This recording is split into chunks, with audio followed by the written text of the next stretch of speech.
Welcome to the African News Update on Top Accolade News. The headlines: Mali appoints new military prime minister. Kenya cancels controversial Adani Group airport and power contracts. Morocco's annual inflation eases to 0.7% in October. Uganda launches $3 billion standard gauge railway projects.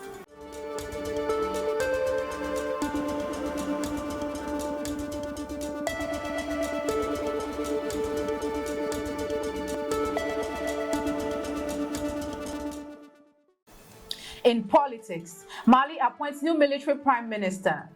Mali's military junta has appointed General Abdoulaye Maïga as the country's new prime minister, further consolidating military power after the dismissal of civilian Prime Minister Choguel Maïga.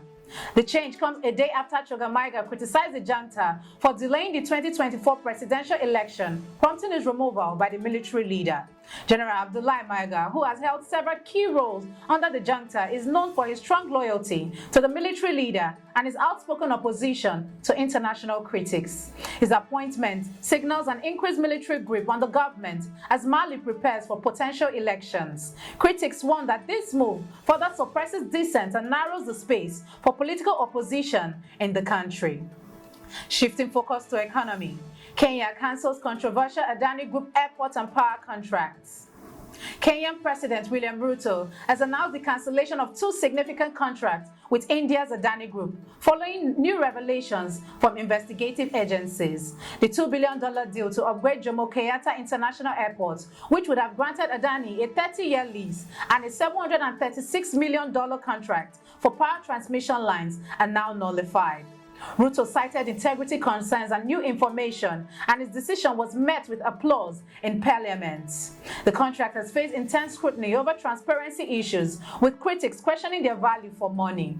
Adani Group has denied allegations of corruption and is expected to challenge the cancellation through arbitration.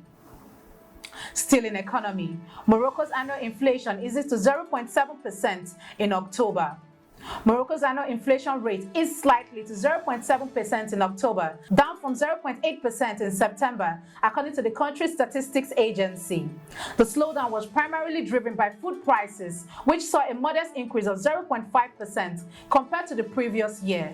Non-food inflation rose by 0.7%, while core inflation, which excludes volatile items, climbed by 0.3% month-on-month and 2.4% year-on-year. This data indicates a continued stabilization of inflationary pressures in Morocco's economy.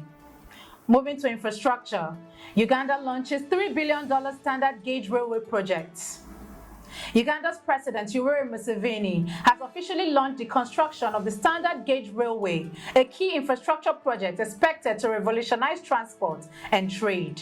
The $3 billion railway, set to be built by Turkish company, will stretch 273 kilometers from Kampala to Malabar and will have the capacity to transport 1,000 tons of cargo at once. Museveni emphasized that this project will enhance regional trade, reduce travel time from Mombasa to Kampala, and improve Uganda's access to global markets.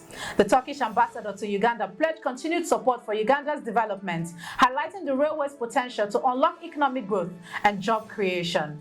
The project marks a significant step in addressing Africa's infrastructure challenges, which hinder trade across the continent. You are watching the African News Update on Top Accolade News. Do stay with us. Still to come.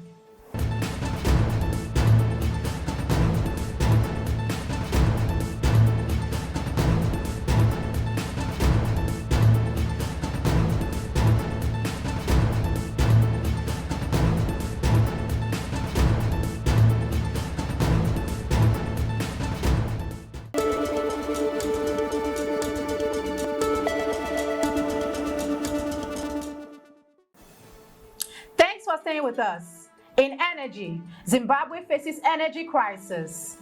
Zimbabwe's industrial sector is bracing for further setback as the country's debt struggles with Chinese lenders who financed the $1.4 billion refurbishment of Hwange thermal power station, threatening to worsen the nation's already dire energy situation. ZESA Holding, the state-owned utility, has faced challenges in servicing the debts, which could lead to the lenders cutting off power from Hwange, Zimbabwe's largest power source. Blackouts of up to 18 hours a day are crippling in, with sectors like manufacturing facing significant downturns. Experts warn that the ongoing energy shortage could reduce the country's GDP growth by 0.8 percentage points and jeopardize thousands of jobs. Moving to safety, gunfire erupts in Juba.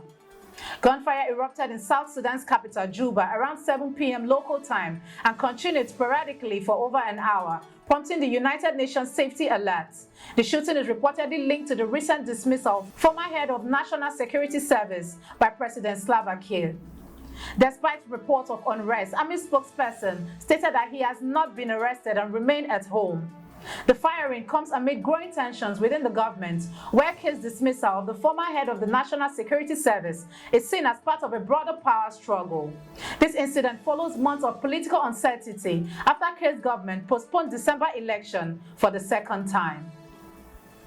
In entertainment, Ghana's next government to establish creative halls of fame across all regions. The new Patriotic Party (NPP) government has announced plans to establish creative halls of fame in all 16 regions of Ghana if re-elected in this year's general election. The initiative, disclosed by Tourism, Arts and Culture Minister, aimed to celebrate and immortalize the contribution of distinguished musicians and creatives to Ghana's cultural landscape. The minister emphasized that the halls will preserve the legacies of influential figures and boost the country's creative economy, including music, tourism, and job creation. Now in sports, record-breaking 43,000 participants at Ethiopia's annual 10-kilometer road race. Ethiopia's 24th annual international 10-kilometer road race broke records, attracting 43,000 runners, nearly 5,000 more than last year. The iconic event held in Addis Ababa saw legendary figures like world marathon record holder Ruth Chepngetich. Both winners of the men's race and the women's race took home 250,000 Ethiopian birr in prize money.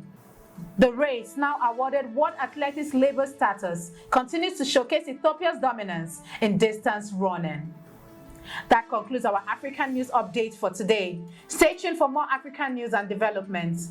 Thanks for joining us. I am Okocha Ojarumi. Connect and engage with us on all our social media handles. Do have a wonderful day.